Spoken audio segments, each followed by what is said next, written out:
Hey, warm welcome to all my healthy friends out there. This is Wellness Talk. And of course, I am Georgia Batista, your host and your wellness advocate. So glad you guys could be with me this week.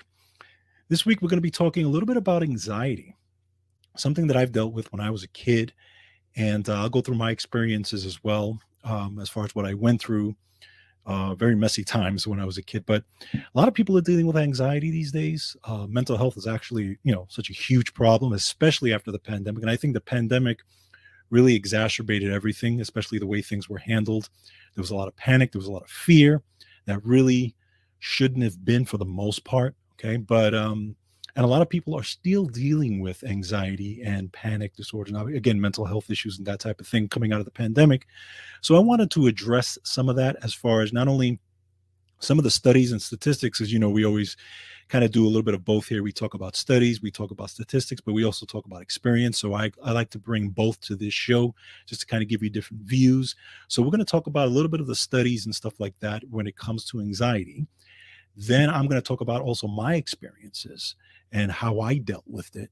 And then different things that we can do. Because again, also this show is also about solutions, right? We're very, very solution oriented on this show. And because again, I want to bring you guys as much value. And I also want to show you, hey, look, this is what I did. And this is what you can do. And then you can take that information and, if it works for you, great. Or if not, you can pass it along to someone else. So what we're going to be doing today, it's actually going to be from a few articles. The first one is from Wellness Resources, and it's not a new article necessarily, but it's definitely relevant to this. And it's taming anxiety requires healthy brain mitochondrial function. So you would ask me, okay, what does mitochondria have to do with anxiety? It has a lot to do with it, and we're going to go through it in this article because healthy mitochondria is probably one of the most, or at least, top two or three things as far as keeping yourself and keep not only keeping yourself alive, but just keeping yourself healthy and just having, just good general health. Mitochondria is extremely important. People don't realize how important it actually is. So we'll talk about that. And there's some really good stuff in there. And also there's a lot of nutrition that comes along with it. So on this article, we'll talk about the nutrients that are very important in dealing with, mental health, stress, anxiety, all that type of stuff. Then from there, we will talk about 5 creative ways to bring meditation and mindfulness into your life. So this is a good one also. And a lot of people say, of course, oh, meditation, I don't want to meditate. And a lot of people don't want to meditate. And I get that. This is just a tool that you can use if you want. Okay, but there are a lot of people who do meditate and they find it helps them. So these are easy ways, easy things you can do. You don't have to be sitting there and meditating for an hour, that type of thing. These are just some simple strategies that you can use to be more reflective, to be, to bring a little more calmness to your life. And meditation can come in many, many forms. It doesn't have to be sitting there in the middle of the room with your with your hands on your lap, with your eyes closed. There's many different ways people can meditate. So we're going to talk about, some of the quick, easy things that you guys can do as far as, just general meditation. Then from there, we're going to talk about how to use EFT for anxiety. And I've talked about EFT on this show. It's called Emotional Freedom Technique. And this one's by Kat Nichols. And this is pretty new, actually. And again, for those of you who are new to the show or haven't seen my past shows when I've talked about EFT, I actually had one of the premier practitioners of the EFT program on this show. Her name is Julie Schiffman, and she's got a very successful YouTube channel. So I would suggest you check her out if you're really interested in taking a look at EFT. But basically, again, emotional freedom technique and or tapping is a way to calm anxiety. It actually has been shown in many, many studies to even help you with pain management, all types of psychological, mental support, even physical support. So we're going to go over some studies on exactly why it's so good, and it's just getting more and more prominence as time goes along. They actually have now, they even have conventions, right? Emotional freedom technique conventions that are out there. And it's really, really becoming, very, very popular. The science on it is huge right now. And so I'm going to talk a little bit about it. And again, this is something that I've used when I've dealt with anxiety or stress, even just a stressful situation. So I definitely suggest, you guys can, take a look at that as you wish. And then from there, we're going to talk about yoga. And another thing you guys can use, again, another tool in your toolbox. Yoga is shown to improve anxiety. Studies show this is brand new information.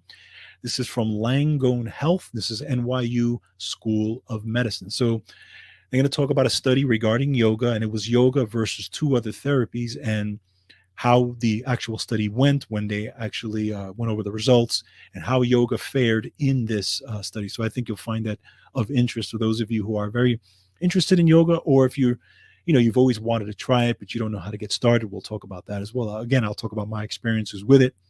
And so I think you'll find a lot, I think you guys will get a lot out of this show, especially again, those of you who are dealing with, mental health issues, anxiety. Again, this is not a cure or anything like that. I'm just giving you suggestions. I'm giving you tools and things that you can check out for yourself, try, but also see that there is a science behind it. Again, that's what we do on this show. There's many ways. I mean, there's so many ways to deal with anxiety and depression and just mental health, issues and things like that. So there's not really one way, and actually you can use many ways, right? There's so many different ways. You don't have to just pick one. You can do it in so many different ways. So, but again, these are just some tips and tools, hopefully that you guys can find valuable. Okay. All right. So that's what we got on tap for this week. Of course, go to georgebatista.com because those are all the articles that I cite are always there. You can always get those articles in your email by subscribing to the newsletter. We're also on all the platforms, so make sure you like, share, and subscribe, and check us out on all the platforms. And yeah, just follow us as much as you can because, of course, your support helps us out. Those of you who support us regularly, thank you so much. But if you're looking to support us, there is a support the show button at the front of the website. You can click on that and give whatever you like. Again, anything is appreciated. And if not, that's fine. This content is free for you. And, it will remain so. As long as I am doing this show, because this show is kind of a labor of love for me, and I really enjoy bringing you this information. I learn a lot of stuff too when sometimes when I'm doing some research on and stuff like that, I find new things like, oh, I gotta bring this on the show. I gotta show the folks this piece because I think they're gonna enjoy this. So it's a therapy not only for you guys but for me as well. Okay, so just so you guys know that. All right, so before we go further, I want to talk to you about Wellness Resources. Of course, Wellness Resources is a family-owned and operated nutritional supplement company providing the highest quality, clinically formulated supplements since 1985. Make sure you find out why I use them, and I've been using them for the last 17 years. Great supplements there, and why health-conscious individuals around the world use their supplements. Make sure you go to myvitaminresource.com to check out all the supplements that they have. Again, it's myvitaminresource.com. And if you enter the promo code Counterparts, you will get free shipping on the order. And that's, of course, because we, not only myself, but, you guys know I do the Counterpart show. We set it up that way just so you guys can get some discount. So again, it's myvitaminresource.com for Wellness Resources supplements. All right, guys, let's get started on the articles for the week. So first, this is from Wellness Resources. This is Taming Anxiety Requires Healthy Brain Mitochondria Function. So let's talk a little bit about mental health in general. And there was a study of more than 11 million people that shows that a 60% increase for mental health disorders up to 1 year after having COVID-19. Okay, so this is very recent information. Okay, and again, it also says here the risk for mental health and diagnosis and prescriptions were higher among those hospitalized with COVID-19, but also occurred in people with mild cases. Now, this is not from the Wellness Resources article. This is something that I pulled up just to kind of give you guys some statistics. But it's really bad. And again, we went through such a tough time with the pandemic, right? I mean, there was fear everywhere. Okay. You turned on the news and it was panic. It was fear. And it was by design. Okay. Just so you guys know, because that's what news outlets do. It was by design. And a lot of people were so, they watched it every single day because they wanted to know, oh my God, what was going on? I can't leave the house and all this stuff. And what they did as far as closing schools, closing whatever, closing everything, in my opinion, was a huge mistake. And we're seeing that now. We're paying for it now. The consequences are just astronomical with what's gone on. And, but out of that came a lot of anxiety and fear. And keep in mind that anxiety in and of itself and fear depresses immunity. I've talked about it on this show before, right? It's an immunity depressor. So you will be more susceptible, right? Because you have the fight or flight, you have the cortisol, everything that is being secreted to help you deal with the fear, to help you deal with anxiety, to help you, deal with, as they say, the saber-toothed tiger chasing you around, right? Deal with the stress and the free radicals that are created by stress. But there is a depression of immunity when that happens. So you have to understand that when we were going through all this, people also, just by design, became more susceptible because there was so much panic and fear at that time. So my first suggestion, and I talked about this during the pandemic when I did interviews, was shut off the TV. Shut off the TV, stop watching this stuff, because it was really only doing more harm than good, in my opinion. So now, there's many different ways to deal with anxiety. Of course, you have the anti-anxiety medications. That's probably the number one thing when you go, you go to the doctor, you go to some kind of therapist, or, psychiatrist, right? You got benzodiazepines, all these types of things and if you're on that type of stuff, hey, you do what you need to do for yourselves. Okay. But let's talk about what we can do as a society ourselves to tame anxiety and to tame, mental health issues. Now, again, just on a personal note, anxiety was a big problem for me. I talked about on this show that my parents went through a messy divorce when I was about 7 or 8 years old. Music helped me a lot at that time. But when I was probably in my early teens, my preteen years, I went through this big bout of anxiety. I was getting panic attacks. I thought I was going to die. It was to the point where sometimes you couldn't leave me alone because I thought that I was going to die right there alone. And, it was crazy. Right. And, anybody who's been through a panic attack, you understand the beating heart, right? You're sweating, you might be shaking, you're trying to catch your breath, this whole type of thing. And it was terrible. I didn't understand what was going on. I didn't know. I just thought there's something wrong with me. And my mother, would do her best to try to help me out, but it was not easy. She was trying to help me out the best that she could, but she didn't also understand it, because I don't think she kind of put two and two together as far as what we went through regarding my parents' divorce, very messy divorce and all that type of stuff. And I was the type of person that held everything in. I didn't like to talk about it. I was very introverted and I held all this stuff in. So it had to come out some way. I ended up actually going to therapy for a while, talk therapy, cognitive behavioral therapy, which we're going to talk about a little bit later. And one of the things that the therapist told me was, you got to get it out. You got to get it out. And during my teenage years, this is when I really I got into sports. I got into martial arts. I got into playing baseball. Then in my early 20s, I got into bodybuilding, and doing all these things helped me cope. It was also a coping mechanism. And I was thankful that I was able to get into that stuff, because it made me, it helped me cope with all that, but it also made me a lot healthier as far as just structurally, right? I was bodybuilding. I was feeling good, even though I was eating terrible, but I looked good, So, but I started to find ways down the line to figure out how to deal with these anxiety attacks and just my, mental stress at that point. But I did connect it eventually to what I went through as a kid and how I held everything in. So again, those of you who understand that, have been through that type of thing, you understand the damage that can happen, especially when you have a young child who goes through a messy divorce and the parents just don't know how to shield the child from it. It's very difficult. It's a very difficult thing. So anyway, that's just my 2 cents on it, things that I went through, but I was able to deal with it as I got older. Like I said, I took responsibility for myself, and it got better. It got better to the point where I really wasn't dealing with it anymore as I got older. So, I was thankful that I was able to figure that out. So let's talk about it here. Anyway, as far as mitochondrial stress and mitochondria and how important it is for mental health. Now, recent findings show that healthy mitochondrial function is the fundamental energetic backbone of how your brain manages mood and anxiousness. Okay, healthy mood requires healthy mitochondria. So obviously, again, after the pandemic and that type of thing, mitochondrial disorders have exploded.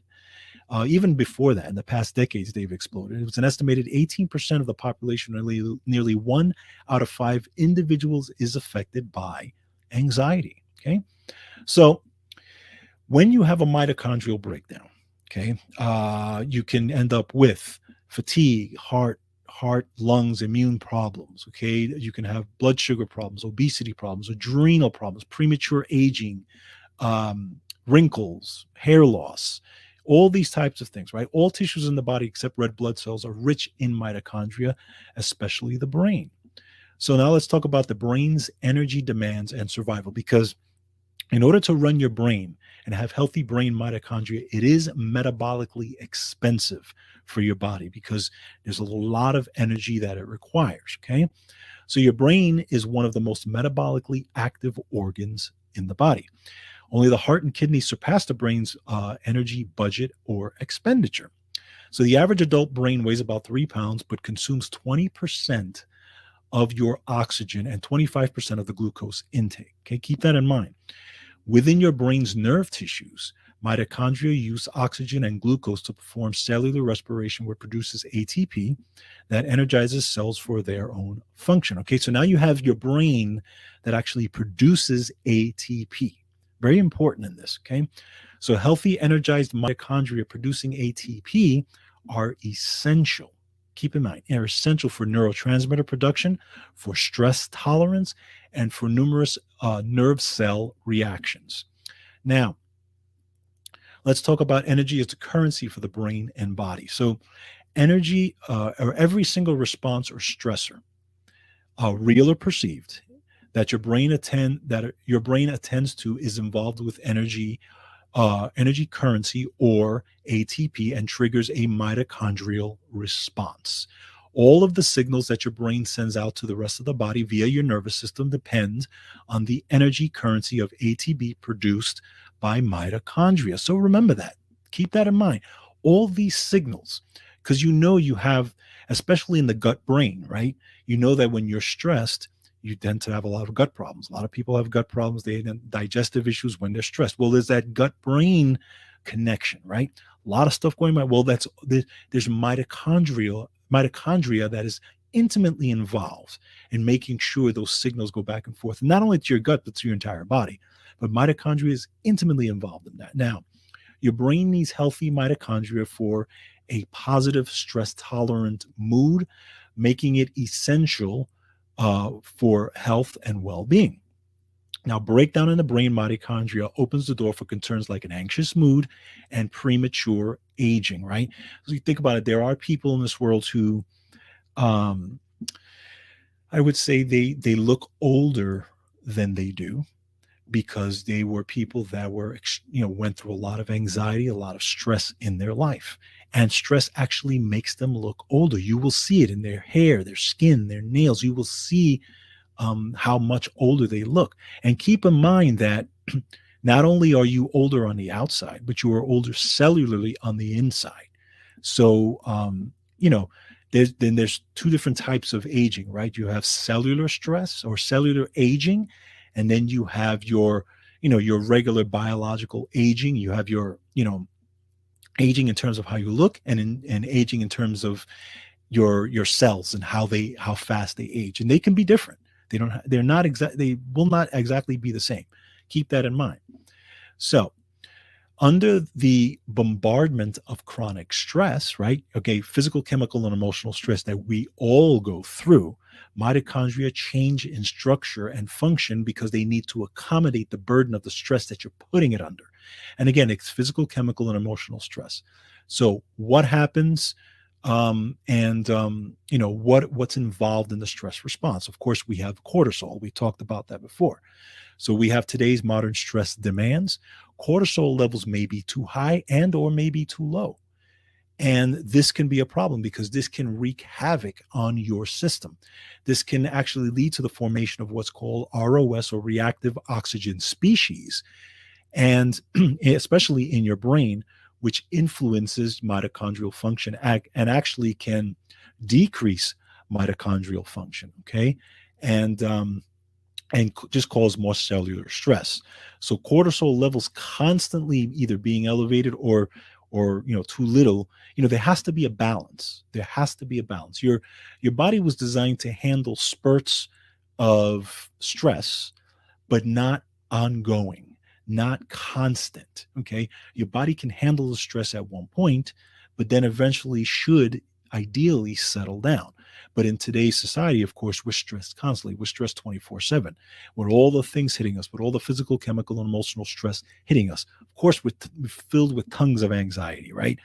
So children can give you anxiety. I'm learning that big time. I got a teenager who fills me with anxiety constantly. And it's more because you're worried about your kid, right? You're really you're worried about, my child is getting older, they're going to college, they're going to be on their own soon. Will they be able to handle it? Will what I've taught them help them? That type of thing.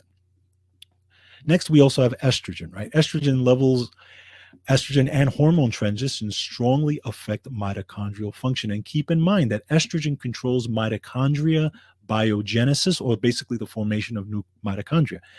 This is one important thing, Kel. Okay, so this also sheds new light into why estrogen levels that are out of whack, especially for women, dealing with hormonal shifts, menstrual cycle, pregnancy, menopause, those types of things, right? Estrogen levels can be way out of whack with that. Well, that estrogen levels, mitochondria, and those issues all kind of play a role together. Okay.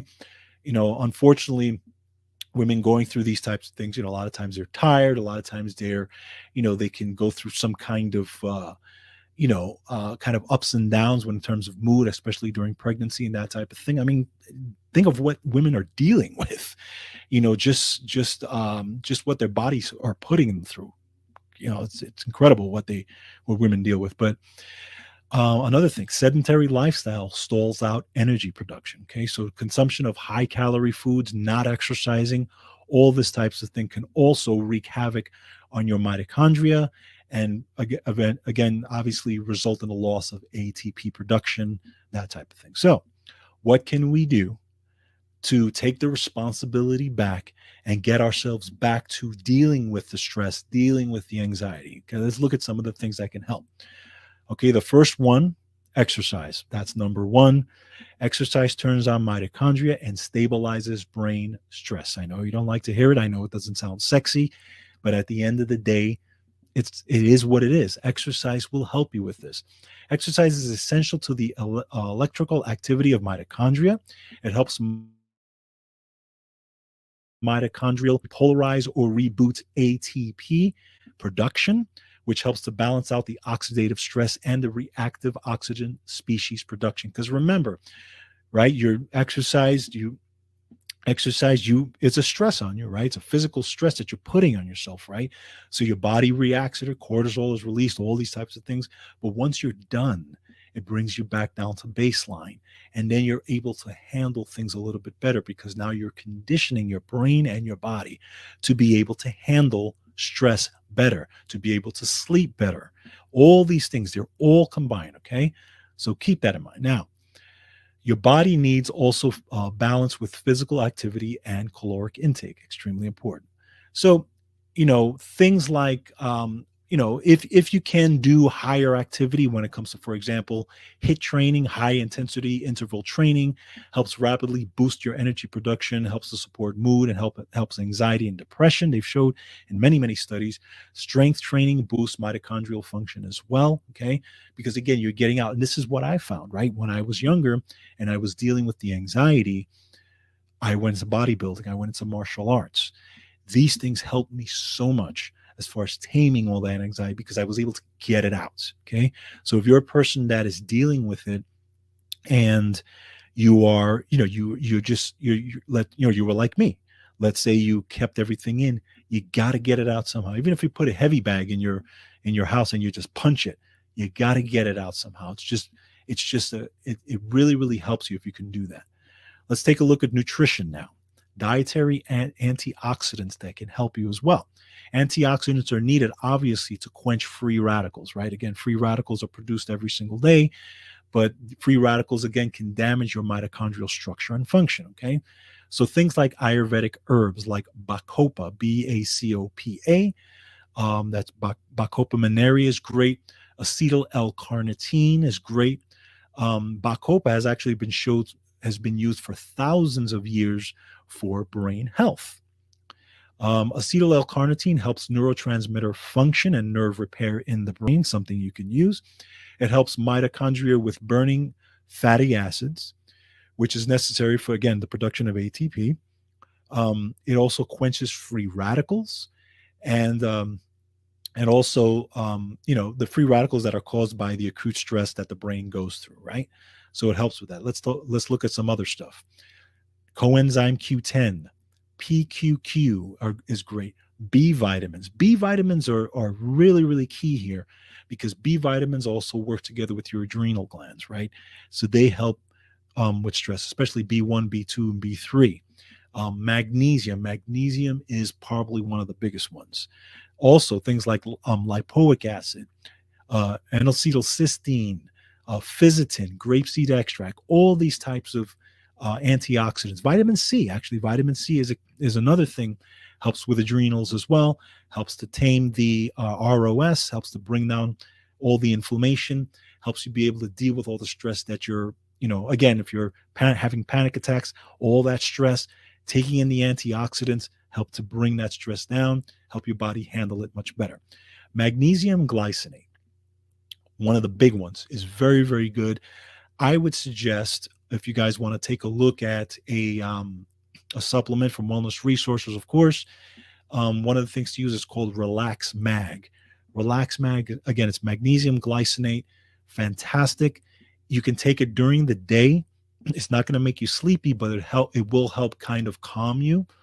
But you can also take it in the evening to help with sleep. But it's a great, great supplement for people with anxiety. So it's one of the things that I would suggest. Some other stuff, adaptogens like ashwagandha, holy basil, rhodiola, all these things are great for stress and anxiety to help support you guys, if you're dealing with this stuff. So just some quick tips on this as far as, but again, at the end of the day, mitochondrial function is extremely important with this. So you really have to understand. And I think the exercise and nutrition are really going to be key to this. So really take a look at that. If you can, again, the exercise could be walking. It doesn't have to be high intensity stuff. If walking is good for you, do it. But get the nutrition in, get the walking in, get some kind of exercise. This will help you support your anxiety in general and, help you, deal with things better.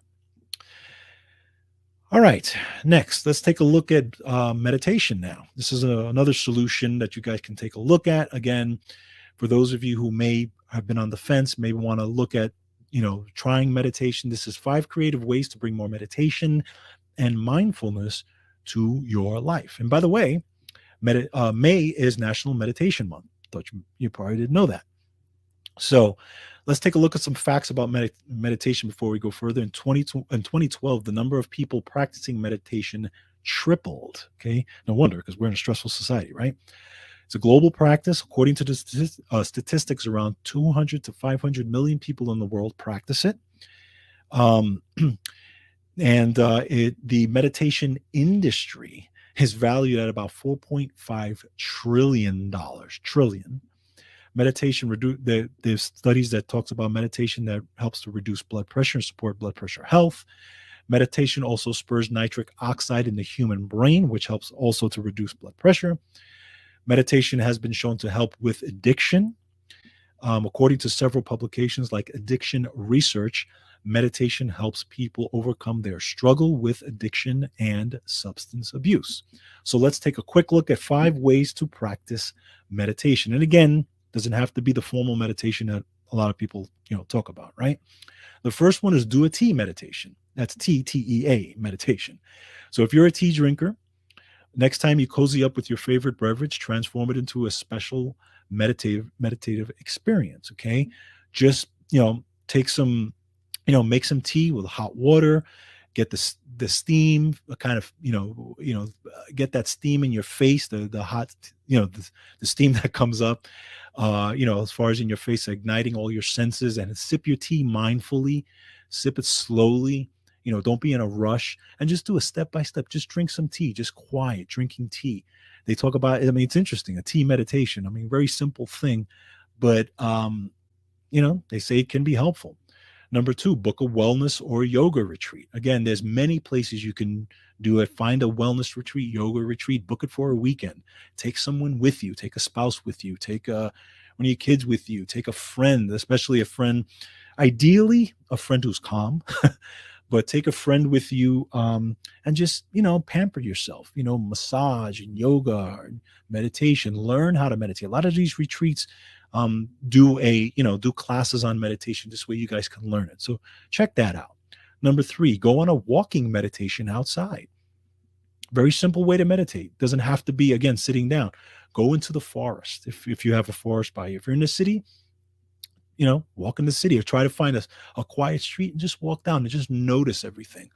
The key to this is noticing things. The key to this is just, be mindful of what's going on.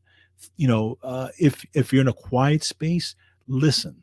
Don't walk with headphones and listening to blasting music. I know sometimes that can be helpful, but try to not do that, and just try to listen to the outside, listening to birds, be in the park, walk around the park, listen to birds, listen to all the sounds of the park. That's very meditative. It can actually help calm stress down. I've done that many, many times. Number four, bring visualization into your practice. So again, this is where you can sit down and just visualize things. Visualize, guided imagery is very, very popular. Okay. And just, close your eyes and just, try to imagine different things. Okay. And I know it's very, very difficult to calm the mind. Believe me, I get that. But, imagine where you want to be. Imagine things you want to do. Imagine things that you've done that helped, that calmed you down. It could be hanging out with your son or daughter, and you had a great time hanging out with your spouse, doing something that was a lot of fun. Maybe you were on a boat, maybe you were on a cruise, and you were just so relaxed. Maybe you were on a beach somewhere. All these types of things. Just use guided imagery to bring you to that place, and again, calm yourself down. And number five finger breathing. So this is very interesting, and again, adults and kids can use this. Simply hold up your hands and trace each finger, breathing in as you trace up and breathing out as you trace down. Okay. This relaxing breathing technique is especially helpful for slowing down and being in the moment. So think about that. Just 5-finger breathing. Breathe up and breathe down as you're tracing your finger. How simple is that? You can do that. If you don't want to do that in front of people, obviously, do it by yourself. Do it in the bathroom. But again, just 5 simple things you can do to help, that can be meditative, but that may not necessarily look like meditation, right? Check it out. Try them, see if it works for you. I think, it's good stuff to take a look at. All right, next, how to use EFT for anxiety. So again, EFT is called Emotional Freedom Technique. And it's something that I've used, and let me tell you, it's powerful. It's powerful, when you use it. Especially, you can use it every single day, but especially when you're dealing with some kind of anxiety or some kind of stressful situation. So I want to play a quick clip, because again, I had Julie Schiffman on my show last year. We talked about EFT. She's one of the leading EFT practitioners. And she actually talks about exactly what EFT is, for those of you who don't know, and what's a little bit of the science behind it, why it's so powerful. It's a very quick clip. It's about a minute or so, a little over a minute. So just check out what she says here. It's very, very interesting. Now, explain to our listeners and viewers as well, like to the best that you can, like what is the science behind tapping on these certain points? Absolutely. So, right, for anybody who's new to this, they're like, what are you talking about? Yeah. Why would I tap on my face? As I said, I mean, people would look at me like I had three heads, but they were willing to try anything when it got to this point. So, tapping, also known as EFT, Emotional Freedom Technique, is an amazing stress management tool that anyone can use at any time. As we said, it's simple, effective, quick. And it's a combination of ancient Chinese acupressure and modern psychology. I mean, that's really the best way to describe it. And it actually physically works to alter your brain, your energy system, and your body all at the same time. And the practice, consists, it really does just look like this, Right. very gentle tapping. We don't want to hurt ourselves. It's very gentle with our fingertips on specific, what we call meridians. And meridians are just energy pathways in the body, right? They connect our organs and our glands and our systems. And so you tap on these points while talking through, there are statements and words that we use while we talk through pain or problems or emotions or anxiety or depression or anything else. And this process can help not only to relieve the physical symptoms, but the emotions as well. And that's the key to this, because you would think that it helps you with emotional symptoms, and it does, but it also helps you with physical symptoms. And that's what's interesting to me, because now, again, obviously there is a brain body connection, right? So dealing with pain, there is also a mindfulness in dealing with pain, right? We know that. But I didn't realize how effective with this. There's been times where I had a headache from a stressful situation or whatever, or from my back or from my neck, right? Because we know that my back and my neck are not exactly in the best of shape. But tapping has actually helped me out dealing with that. So again, in EFT, you're tapping on these points, which are actually again called meridian points that are used in acupuncture or acupressure as well.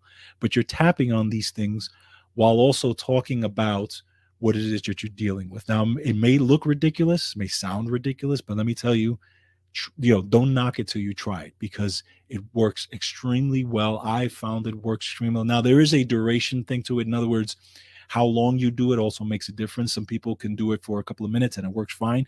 Other people have to do it for 10 minutes. So everybody's different depending on what they're dealing with. But I would check it out. I mean, it's really, really effective. And I have found it as one of the most effective things as far as just as far as dealing with an emotional response to a stressful situation. And in fact, it was a 2016 study that it compared the effectiveness of EFT to standard care options for anxiety, and found that those who used EFT showed a significant decrease in their anxiety scores. Also, a 2016 study from Harvard revealed that EFT produces positive changes in the expression of genes associated with stress, so that the body is better equipped to handle future stress, as well as addressing the existing stress. Okay, so there is science behind it. There's many videos on YouTube. There's a conference. they do a tapping or an EFT conference now. Many doctors are on board with this. Dr. Joseph Mercola, for those of you who like to check him out, he is one of the big proponents of this. And Julie Schiffman actually used to work with him, and that's how she kind of started through this whole EFT process. And let me tell you, again, it's great. So check out tapping, check out EFT. There's many videos on it. Check out Julie Schiffman's channel on YouTube. She goes through it almost. I think she has one every single day, and she has one to support you in pretty much every situation. So check it out and tap along with her and just try it. Again, you don't have to do it in front of people if you feel embarrassed, or if it's not something that you feel good about doing in front of people, but do it by yourself. Try it. That's the way you find these things out and see if they work. And that's exactly how I found it out. I tried it. I saw Julie Schiffman's videos and I started trying it in those types of situations, and it worked very, very well for me. And it's a tool that I keep in my toolbox. That's the key, right? And that's what we try to bring you, tools for the toolbox at the end of the day. You can pull it out and use it whenever you need to, right? All right. So that's EFT. And finally, we're going to talk about yoga and how yoga is shown to improve anxiety. And the study shows, and again, this is from the New York University School of Medicine. So they did a study here about yoga, and this was published in the August 12th JAMA of Psychiatry. And this was 226 men and women with generalized anxiety disorder. They were randomly assigned to three groups, either CBT, which is cognitive behavioral therapy or talk therapy, Kundalini yoga, which is a type of yoga, and or stress management education, standardized control technique. Now, this is what they found. After 3 months, both the CBT and yoga were found to be significantly more effective for anxiety than stress management. Specifically, 54% of those who practiced yoga met response criteria for meaningfully improved symptoms compared to 33% in the stress education group. Of those treated with CBT, 71% met these symptom improvement criteria. Now, they do say that after 6 months of follow-up, they found that the CBT was probably the longest lasting. It lasted longer than all the other therapies, which would make sense. Talk therapy makes sense. Probably people would be more adherent to talk therapy than they would yoga. But why not do both, right? Why not do talk therapy and yoga, right? I mean, it's that's just a double whammy to help you deal with stress. But yoga is very, very effective. Again, I did yoga a lot in my 20s and even in my 30s. I used to go to yoga classes. I was very interested in yoga. Again, this was another tool for me to see not only if I could deal with stress, but I also like the whole philosophy behind yoga. It's just a fantastic philosophy. I'm into ancient philosophies like that. But I wanted to try it. And what I loved about it is the feeling afterwards. You are so relaxed, and that relaxation lasts for literally the whole day. At least it did for me. It lasted the whole day. I mean, you literally feel like your muscles just so loose. Your brain is so calm. And again, I talked about this on the show previous. It's almost like you get that runner's high for those of you who are runners and understand that. Yoga is another thing to use. Great thing to use. The studies on yoga have been, there's thousands. I mean, come on, yoga has been used for thousands and thousands of years, right? And obviously, there's many, many different forms of yoga. So you got to find the one that is best for you. But it is super, super effective for dealing with anxiety, dealing with stress. And to me, it's great. And I don't do it as much now, but I still do it every now and then. My wife also did it for years, and she found the same thing.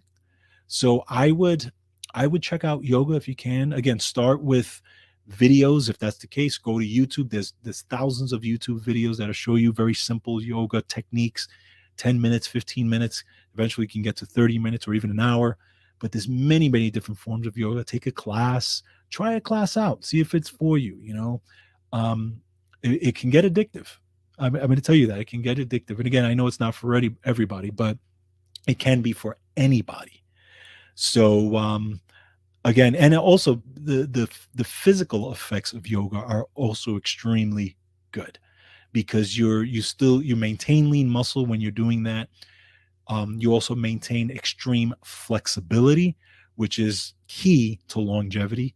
Muscle mass and flexibility are absolute keys to longevity. So if you want to live a longer life, check out those two things: muscle mass and flexibility. If you can keep those two things, you're on your way to living a longer life, amongst all the other stuff that we do, of course. But yoga is fantastic. And again, brand new information on it showing that yoga is still to this day an effective way to deal with anxiety. So check it out. All right, guys. So hope you got a lot out of it. Again, anxiety, stress, depression, mental issues are a huge problem, especially coming out of the pandemic. But there are ways that you can take responsibility and deal with it, just like I did when I was younger. And I didn't know anything about anything when I was younger. But but check it out. Check these things out. Try any of these things and see what works for you. That is the essence of this show, to try it, see what works for you, and whatever you can use, great. Take it and then pass it along. See if you can get friends and family to do it, especially those folks that are dealing with all kinds of anxiety issues. Obviously, if you're on some kind of anxiety medications, that's fine. You can do these things while you're on anxiety medications, but keep in mind that if maybe you can work with your doctor, maybe you can eventually lower the dose of some of these medications because things are just getting better for you, right? Circumstances get better. So just some things to think about in terms of anxiety, in terms of stress. We're all going through it. We all deal with it, but we can do things ourselves, and we don't have to depend on other entities to do it for us. Okay. That's my message for this show. All right, guys, thank you so much for joining me today. Hope you guys are doing great. Hope you guys are having a fantastic week, a fantastic weekend. Make sure you take care of yourselves. Make sure you take care of each other. Make sure you go to georgebatista.com, check out all the stuff. And as always, don't forget, control your